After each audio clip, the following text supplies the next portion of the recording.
여론조사를 통해 민심을 읽어보는 시간, 민심은 숫자다. 대철호 리얼미터 수석전문연구위원, 이은영 휴먼앤데이터 소장, 헬마우스 임경빈 작가 오셨습니다. 어서 오십시오. 네, 안녕하세요. 민심은 숫자인데 숫자 따라가는 게 너무 힘듭니다. 이번 주 되니까 또 지난주와는 숫자들이 확 달라졌는데 그러면 뭐 때문에 달라졌느냐 이렇게 그냥 뉴스를 쭉 보면은 결국 이제 안철수 후보가 단일화 결렬 선언한 게 제일 크지 않았겠냐 이렇게 그냥 뭐 상식적으로 얘기를 할 수 있을 것 같아요. 근데 정말 그런 건지 어떻게 봐야 됩니까, 배철호 의원님? 먼저 오늘 발표된 주요 기관 3개 조사부터 말씀드리고 진행하겠습니다. 예. 리얼미터 오마이뉴스 의뢰로 일요일부터 수요일 4일간 이 조사는 이렇게 면접 방식 40과 ARS 자동 응답학 60%를 좀 혼용한 조사입니다. 전국 2,038명 조사를 했고요. 표본 오차는 플러스 마이너스 2.2%포인트입니다. MBS는 월화수 조사했고요. 표본 오차는 3.1%포인트. 그리고 MBC 코리아 리서치 화수했고요. 이 면접 방식입니다. 자세한 내용은 중앙여론조사심의위원회 홈페이지를 참고하시면 될 것 같고요. 먼저 리얼미터 오마이뉴스 조사를 보자면 윤석열 41.9, 이재명 40.5. 나란히 이제 40% 선을 좀 보였고요. 안철수 6.8, 모른무응답 6.3 나왔고요. NBS에서는 윤석열 39, 이재명 37, 안철수 9, 모른무응답 유보 11% 나왔고요. MBC 코리아 리서치 조사에서는 이재명 39.6, 윤석열 41.9.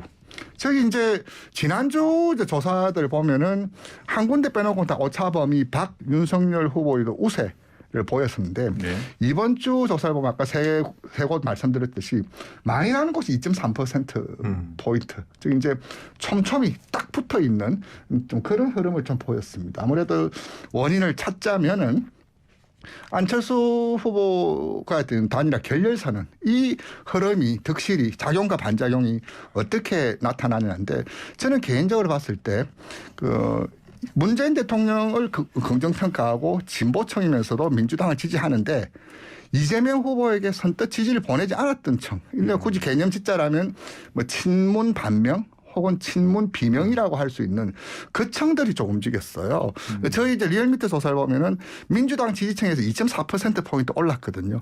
사실 지금 이 층들은 민주당 지지층 충성도가 낮거나 갈 길을 못 잡아서 온 층이 아니라 지금까지 이재명에게 가지 않았던 층, 그 층이 2.4% 오면서 전체적으로 이재명 후보의 그 상승 요인이 이제 강보합선 혹은 턴어라운딩 한 요인으로 좀 보여지고 윤석열 후보는 계속 행보세, 세 기간 모두 좀 행보세를 좀 보였는데 문제는 지금까지 여론조사 패턴을 보면은 1위, 2위 후보는 투표일 2, 3주 정도부터는 동반 상승하는 것이 일반적 정상적 패턴이에요. 왜냐하면 결정하지 않은 층들이 이제 선택지를 찾아가면은 1위, 2위 후보에게 모아지면은 1위, 2위 후보는 동반 상승 폭은 좀 다르겠지만 또 나란히 오르고 3위권 이하 중위권 후보들은 좀 정강후약 좀 말라간 흐름인데 윤석열 후보 입장에서는 좀 상승 흐름을 하지를 못했다. 그리고 이제 이재명 후보는 지난주 조사에 왔을 때는 이러다가 힘든 거 아니냐라는 것인데 바짝 붙으면서 좀 분위기를 좀 반전시킬 수 있는 그런 지표가 좀 발표된 거 아니냐. 좀 그렇게 일단 조사 결과를 말씀드립니다. 윤석열 후보는 좀 정체기가 왔다 이렇게 봐야 될 것 같고 올라가는 게 정상인데 이 상황에서 횡보한다는 것은 네. 그 자체로 매우 나쁜 시그널이죠. 그러니까 정체기가 온 거는 아무래도 단일화 결렬 영향일까? 좀 의문도 있는데 어떻게 생각하십니까? 그러니까 근데 정체기가 오긴 했는데 지금 윤석열 후보는 40%대는 일단 들어는 간 것 같아요. 네. 그래서 일단은 이제 지금 격차가 오늘 나온 조사들이 다 지금 전화면접 조사가 포함이 되어 있는데 그 2%포인트 이내에서 좁혀진 거는 제가 볼 때는 지난 유세차 사고, 안철수 후보의 유세차 그 사고 이후에 격차가 너무 크게 벌어진 거에 대한 어떤 좀 약간 반작용 같은 거라고 할까. 그러니까 다시 네. 벌어졌지만 다시 자기 자리로 간 것이 아닐까. 왜냐하면 그거 외에 단일화 변수 외에는 설명할 게 없지만은 그래도 그 유세차 사고를 통해서 이제 단일화의 효과가 이제 막 그 윤석열 후보 쪽으로 좀 이동을 하는 듯한 효과 흐름이 있었거든요. 예. 그러고 나서 지금 오늘 좁혀진 거는 단일화 결렬 선언. 일요일마다 있었던 단일화 선제안 그다음에 단일화 결렬 선언이 네. 안철수 후보의 지지를 일부 빠뜨리고 그것이 이재명 후보 쪽으로 오는 흐름이 있었다. 지금 배수성님은 친문 비명 진영이 다시 결집을 한 걸로 해서 상승을 한 걸로 보셨는데 저는 단일화 결렬을 통한 이 안철수 후보의 지지가 약간 하락을 하면서 그게 이재명 후보로 갔다. 이렇게 저는 제가 봤을 때 MBS 그래 보면은 그 저희 조사도 마찬가지로 보면 윤석열 후보가 이렇게 붙어 있는 요인이 보면은 서로 내려오고 올라가면서 붙어 있는 게 아니라 윤석열 후보는 그 평행선 제자리 흐름인데 MBS 조사 보면은 이재명 후보가 정당 지도 개인 지도 보면은 5% 포인트 올랐거든요. 저는 이제 내부 결집을 통해서 추격권을 가시한 거지 내려오고 올라오면서 만난 건 아니다. 그래서 제가 그렇게 말씀을 좀 드린 거죠. 9일날 주사가 너무 많이 빠졌었어요. 9일날이 아니 9%포인트 차이 날게. 제가 중재를 좀 해보자면 사실 진행에 욕심이 있으세요. 그건 아니고요. 야, 김민하 평론가 아까 말씀해 주신 것처럼 숫자가 워낙 좀 많이 발표되는 국면이라 네. 뭐를 좀 중심줄기로 잡고 갈 건지 이제 유권자들도 이제 헷갈릴 수밖에 없는 상황이긴 한데 이게 MBS 조사를 좀 갖고 보자면 지금 소장님 말씀하신 것처럼 지난주만 유독 이재명 후보가 확 빠졌다가 이번 주 다시 확 올라오는 국면으로 보이거든요. 그러니까 그 전주 2월 둘째 주만 하더라도 양 후보가 35%로 완전히 딱 붙었었고 네. 그리고 그 전주인 1월 그러니까 2주 전이죠. 1월 4주 때도 35대 34로 거의 비슷하게 됐었습니다. 근데 계속 이 흐름이 가다가 유독 2월 셋째 주인 지난주만 40대 31로 이재명 후보가 팍 꺼지면서 격차가 확 벌어졌다가 이번 주에 윤석열 후보는 39%로 지난주하고 거의 뭐 큰 차이가 없는 1% 정도 빠졌지만 큰 차이가 없는 상황인데 이재명 후보만 6%가 올라와가지고 네. 바짝 따라붙는 형국이 됐는데 그게 이제 MBS로만 따져봤을 때는 말씀하신 것처럼 단일화 관련된 이슈 말고는 별다른 이슈가 없었어서 특별히 없었죠. 지난주에 MBS 조사를 보고 이제 뭐 많은 분들이 그 얘기를 했었거든요. 이게 단일화 관련된 조항이 들어가는 바람에 이재명 후보 쪽에 혹은 민주당 지지층이 이제 전화를 중간에 끊어버려서 이제 많이 빠지게 나타난 거 아니냐라고 답변이 많이 나왔었는데 그러면 그 가설이 어느 정도는 좀 성립하는 것 같아요. 근데 반면에 리얼미터 조사를 보면 아까 이제 이재명 후보까지 가지는 못하지만 여전히 친민주당이거나 문재인 대통령 지지층으로 포괄돼 있었던 계층이 대표적으로는 2030 여성층이지 않습니까? 근데 이제 리얼미터는 그 세대별로 그리고 성별로 이제 묶어서 조사를 하니까 보면은 20대 여성층에서 이재명 후보의 지지율 상승이 아주 눈에 띕니다. 굉장히 많이 올라오는 걸로 나타나고 특히 이제 30대에서도 역시 마찬가지로 굉장히 많이 올라오는 걸로 나타납니다. 그러니까 이재명 후보가 20대에서는 40.1% 그리고 윤석열 후보가 20대 여성층에서 12.6% 30대 여성층에서 보면 이재명 후보가 32.6%고 이재명 후보가 윤석열 후보가 28.9%. 그러니까 기존의 20대 30대 남성층에서 많이 밀리던 거를 여성층이 복구시켜주는 형식이 지금 되고 있거든요. 그게 딱 대표적으로 충분히 결집되지 않았던 민주당 지지층이라고 할 수 있는 거라 두 조사를 놓고 보면 두 분의 말씀이 다 맞다. 그러면은 제가 한 번 더 그러면 정리를 해볼게요. 정리를 해볼게요. 뭐 진행자지 않습니까? 어쨌든 제가 네, 오늘 하루만큼은 지금 그러면 이 앞서 이제 윤석열 후보가 왜 이제 이 오르지 않느냐? 요거 이제 단일화 결렬로 설명 가능한데 이재명 후보 갑자기 왜 올랐냐? 이걸 가지고 이제 여러 해석이 있을 수가 있겠는데 크게 나누면 그럼 세 가지를 얘기할 수 있을 것 같아요. 첫째로 지난주 조사가 좀 어떤 방식이든지 문제가 있었다. 요런 가설. 두 번째로는 뭐 이 지금 말씀하신 임경미 작가 말씀하신 대로 이 젊은 20대 30대 여성층이 특별히 반응할 만한 어떤 이슈가 있었기 때문에 결집한 것이다. 그다음에 세 번째는 제가 그냥 임의대로 생각을 해보면 지난주 여론조사 결과가 상당히 안 좋은 상황에서 위기감이 상당히 컸을 거기 때문에 그리고 거기에 더불어서 이낙연 전 대표의 측근이라는 분이 윤석열 후보 지지선언하고 막 이런 사건들이 있었잖아요. 그것 때문에 이 위기감에 결집했을 가능성도 있다. 이렇게 제가 볼 때는 크게 세 가지 시나리오일 수도 있겠는데 배철희 의원님은 어떻게 생각하십니까? 네, 말씀드릴 때는 정운현 그 총리 비서실장이 2002년 김민석 효과 비슷하게 일종의 트리거 역할을 한 거 아니냐 그런 이야기들도 있었어요. 왜냐하면 답보상에서 암만 우리가 상대 우리 경선 후보를 지지할 경선 후보가 안 됐어도 그래도 다른 진영 후보를 지지할 수는 없지 않느냐. 이제 그런 요인이 좀 트리거 작용을 방아쇠 작용을 한 것 같고요. 그리고 이제 월요일날 그 사건이 월요일에 있었는데 일요일날 단일화 결렬. 그래서 그런 어떤 기대감, 결집력 위기감 이런 것들이 혼재된 양상이 있지 않습니까? 그러니까 위기감의 이면이 이제 기대감이고 기대감의 이면이 그렇죠. 위기감인데 그런 요인으로 좀 보여지면서 진영의 결집력이 민주당 지지층에서 2.4%포인트 올랐다는 것은 지금 이 순간 이 상황에서 보자면 굉장히 큰 수치거든요. 아까 구체적으로 아까 우리 헬마우스가 이야기했듯이 이제 그런 청들을 이야기하는 건데 그 청했던 흐름이 전체적으로 이번 주 발표되는 그 MBS도 아마 그렇게 나오지 않았을까 싶습니다. 결국 마지막까지 가면은 그야말로 박빙승부일 수밖에 없을 것 그렇죠. 같아요. 네네. 근데 이런 상황에서 이제 오늘 이제 이 송영길 대표하고 이재명 후보가 이 다당제 연합정치 이런 걸 제안하기도 했는데 이게 여론조사에 어떤 영향을 미칠까요? 일단 이거 여론조사에 미치는 영향보다는 내일 지금 TV토론 2차 TV토론이 있잖아요. 그렇죠. 그 이제 저 주제가 정치 분야인데 거기에서 이 주제를 안 다룰 수가 없고 네. 이 주제 안에서 지금 그 이제 4명 후보가 이합집산 어떤 연대 전선을 또 만들 수가 있습니다. 그래서 네.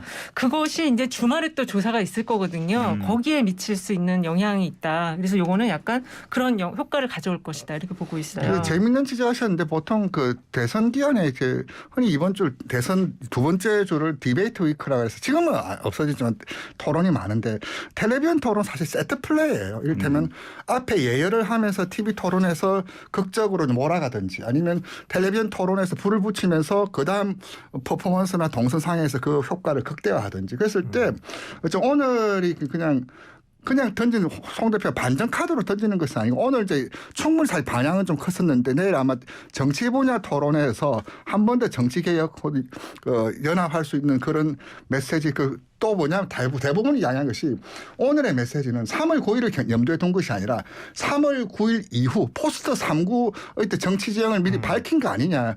좀 그런 성격에서 봤을 때도 다목적 카드로 좀 했는데 아무래도 이건 좀 긍정적인 좀 영향이 좀 있을 건데 그 크기는 사실 그렇게 크지는 않지만 어쨌든 긍정적인 작용을 할 것으로는 보입니다. 저도 이제 여기에 하나 얹어서 말씀을 드리자면 이제 3월 9일 이후의 정치 구도를 염두에 둔 포석이라고 말씀하셨는데 아마 그 얘기는 돌려서 보면 특히 안철수 대표의 그렇죠. 지지층 그리고 이제 심상정 후보의 지지층까지도 포괄하게 일테면 제3지대에 있는 정당이나 후보를 지지한다고 하는 지지층 입장에서는 선거 기간이 이제 점점 짧아지고 이 대선 투표일이 다가올수록 내 표가 이제 사표가 되지 않을까 하는 이제 걱정을 항상 하게 되는 거고 네. 특히 안철수 후보의 지지층 중에서도 연성 보수적인 성격을 가지고 있는 분들은 결국 윤석열 후보로 이제 돌아갈 수 있는 위험이 민주당 입장에서 있는 건데 이렇게 안철수 후보한테 3월 9일 이후의 정치 일정을 좀 더 넓은 그 그라운드에서 뛸 수 있게 열어줄 수 있다. 이 가능성을 지금 민주당이 집권했을 때는 만들어질 가능성이 있다라고 던지면 안철수 후보 지지층 입장에서는 이재명 후보가 대통령이 되더라도 우리 후보가 차후를 노려볼 수 있는 어떤 정치적 무대가 더 넓어질 수도 있겠구나. 그러면 지금 이번에 반드시 내가 안철수 후보한테 던지는 이 표가 사표가 되지 않을 수도 있겠구나라고 생각을 하면 소신 투표를 하는 거를 이제 끌어낼 수 있다. 이제 이런 가능성까지도 좀 어느 정도 염두에 둔 게 아닐까. 역시 마찬가지로 배철 의원님 말씀처럼 그렇게 큰 표가 될지는 모르겠지만 하여튼 지금은 한 표라도 더 이제 급한 상황이니까 그렇죠. 그런 표석이 좀 이렇게 숨어 있다 볼 수 있을 것 이게 같아요. 짧게 덧붙이면은 이게 일단은 지금 이번 이 대선이 예측하기로는 뭐 30만 표에서 50만 표, 최대 100만 표 안에서 결정 날 거다. 그렇게 되면은 네. 양쪽의 양강 후보들을 다 승복을 안 할 가능성이 높거든요. 그러다 보니까 네. 이번 기회에 어떻게 결과가 어떻게 나오든 간에 정치 전반의 어떤 틀을 좀 바꿔보자라는 네. 굉장히 넓은 포석도 이 안에 담겨 있다. 저는 그렇게 보고 있습니다. 이게 아마 정권 교체 여론이나 이런 데도 어느 정도는 뭐 일부 효과는 있을지 않을까 이렇게 생각도 되는데 역포 이론을 사실 노리는 거죠. 이게. 뭐 이런 그렇죠. 그렇게 볼 수도 있는 거죠. 아무래도 이제 이재명 후보와 민주당이 또 집권하는 거냐 뭐 이런 거보다는 다른 여러 세력하고 같이 집권하는 거냐 뭐 이게 어떻게 다가갈지가 이제 중요할 것 같은데 여기서 좀 궁금한 게 윤석열 후보가 계속 이 색깔론으로 볼 수 있는 그런 발언들을 유세장에서 계속 하거든요. 뭐 철진한 좌파 혁명 이론에 기댄 세력들이 뭐 대한민국을 뭐 어떻게 했고 저렇게 했고 뭐 이렇게 얘기를 하는데 이게 어떤 여론의 효과를 노리고 하는 겁니까? 아니면은 그냥 본심을 뭐 이렇게 얘기를 하고 있는 겁니까? 그건 뭐 본인에게 물어봐야 알겠지만 여론에서는 이게 어떻게 반영이 되고 있을까요? 이게 윤석열 후보 지금까지 온 그 패턴을 보면은 본인이 좀 위기에 처했거나 지지가 좀 빠질 땐 항상 우측으로 이동을 했었고요. 네. 그리고 이 색깔론 안에는 어떻게 보면은 이제 민주당의 주축 세력인 386 세대에 대한 그 또 다른 어떤 색깔론, 그러니까 이전에 DJ가 받았던 색깔론과는 좀 다른 네. 그런 색깔론을 지금 만들어서 하고 있는 것이 아닌가 좀 그렇게 좀 보고 있거든요. 이게 실제로 중도층이라든가 젊은층이라든가 이런 부분에 영향이 좀 있을까요? 이게 지금 지금 그 진영구도 아니기 때문에 이 네. 중도보다는 진영을 더 결집을 시키는 그런 효과. 결집용이다. 그렇죠. 그렇게 보고 네. 있는 거죠. 근데 이제 정석적인 플레이로 본다면 사실은 잘 이해가 안 되는 포석이기는 해요. 이게 보통은 굳은자를 지지층 안에서 만들어 놓고 네. 중도로 이제 확장하는 전략을 시간이 갈수록 이제 쓰기 마련인데 이번에는 양당 후보가 다 당내 지지 기반이 완전하게 단단하게 굳어진 그 후보들이 아니어서 그런지 시간이 갈수록 더 좀 결집 유도 쪽에 조금 더 집중하는 듯한 양상이 펼쳐지는데 윤석열 후보 같은 경우는 그게 더 강하게 드러나는 것 같고요. 이거는 뭐 확인할 수 있는 거는 아니지만 네. 윤석열 윤석열 후보가 강성 발언, 특히 이제 우파적으로 강성한 발언을 할 때가 대부분의 경우에 이준석 대표가 적극적으로 개입을 하지 않는 시점이랑 좀 물려 있거든요. 그 전에 이제 경주에 가서 굉장히 좀 강한 발언을 해서 논란이 됐을 때도 네. 이준석 대표가 이제 이선 후퇴나 혹은 뭐 약간 소외돼 있었던 시점이랑 물려 있고 네. 그게 그래서 이제 두 사람의 선거 전략상으로 보면은 상충되는 얘기인데 오늘 그렇지 않아도 뭐 권영세 본부장의 이 아침 그 일침을 계기로 해가지고 이준석 대표가 혹시 합동 유세에 빠진 거 아니냐 이제 이런 얘기가 나오는 와중이라서 네.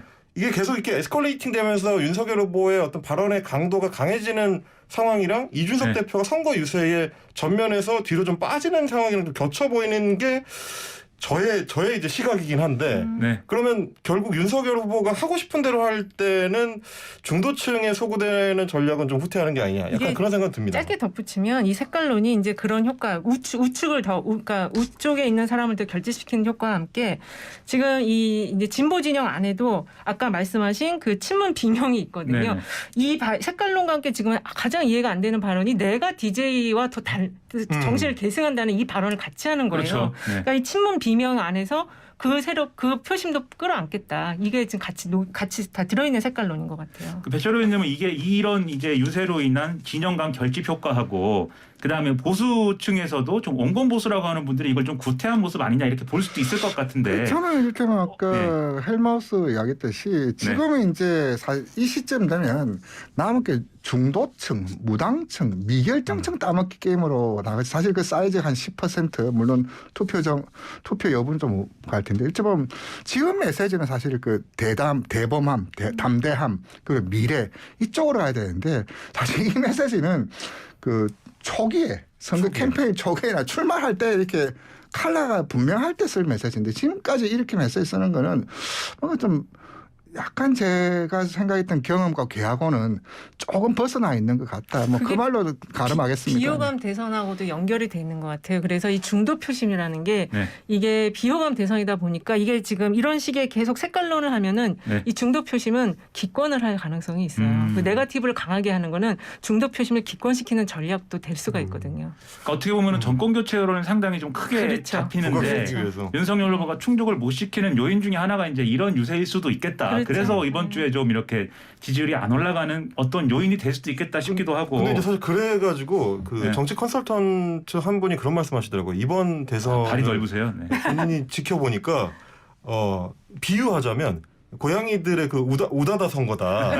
그러니까 고양이 키워보시는 분들은 아시겠지만 얘들이 흥분을 하면 네. 예, 한쪽으로 막 달려갔다가 네. 다시 좀 있으면 반대쪽으로 막 달려가거든요. 지금 이제 투표 의향이 있는 중도층들이 네. 어쩔 때는 윤석열 후보 쪽으로 쫙 몰아줬다가 이게 뭔가 좀 유세가 좀 격해지고 뭐가 아니다 싶을 때는 다시 반대쪽으로 쫙 몰리고 약간 이런 양상이 좀 반복되는 네. 거 아니냐 이제 이런 평가를 하는 분도 있었습니다. 알겠습니다. 이게 선거 후반전으로 가면서 녹취록 나오고 공소장에 무슨 범죄 일람표 나오고 하면서 다시 검증 이슈 커지고 있는데 이건 좀 어떻게 앞으로 영향을 미칠까요? 이게 확인이 안 되는 얘기들이지 않습니까? 결론적으로 얘기하면. 그래서 지금까지는 상당히 영향이 클 것으로 생각을 할 수도 있지만 지금부터는 그렇게 클 것 같지 않아요. 왜냐하면 이제 유권자들이 그 이슈에 대해서는 인발부를 하기가 힘들어요. 그래서 저는 그 녹취록이나 이런 게 계속 나오더라도 그걸로 표심을 정하지는 않을 것 같다. 그렇게 보고 있어요. 배철 의원님 어떻게 저도 생각하세요? 뭐 이현영 소장님과 똑같이 보고 있습니다. 지금 그래서 지지층들 양쪽 지지층들 사이에서는 서로 이해가 안 된다고 하는 거죠. 아니 저렇게 저쪽 후보는 문제가 많은데 왜 지지율이 자빠지지 않느냐. 서로 지금 그러고 있는 상황이라서. 그래서 이번 대선이 승복이 안 되는 대선이 될 수도 있다는 지금 예측도 나오고 있는 거죠. 굉장히 선거가 끝나도 그 여진이 굉장히 오래 갈 수 있다. 그러게 말입니다. 네. 대선 이후가 상당히 걱정이 됩니다. 그리고 야당은 계속 이제 손실보상 추경이나 이런 거를 통해서 뭔가 이게 뭐 금권 선거다라는 식의 그런 어떤 이미지도 주는데 실제로 이게 추경에 대해서 이제 이 지원금이 지급되고 이런 것들이 실제 자영업자층이라든가 이런 여론에 영향을 미칠까요?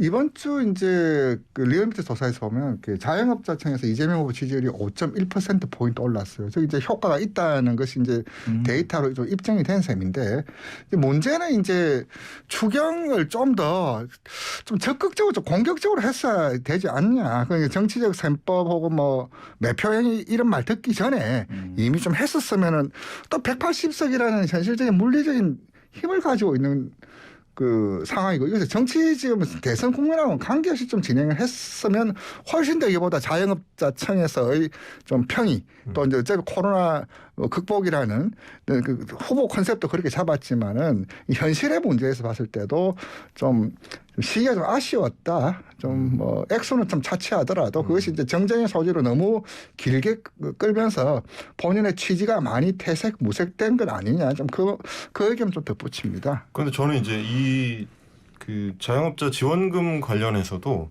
그 윤석열 후보의 유세 연설을 보면 아까 제가 말씀드렸던 이준석 대표가 뒤로 빠지면서 윤석열 후보 측이 그 어떤 선거 전략과 관련해 가지고 키를 쥐었을 때 네. 약간 좀 제대로 못 잡는 핀트를 못 잡는 것 같다라는 생각이 들었던 게 오늘도 수원에서 이제 집중 유세를 하면서 네.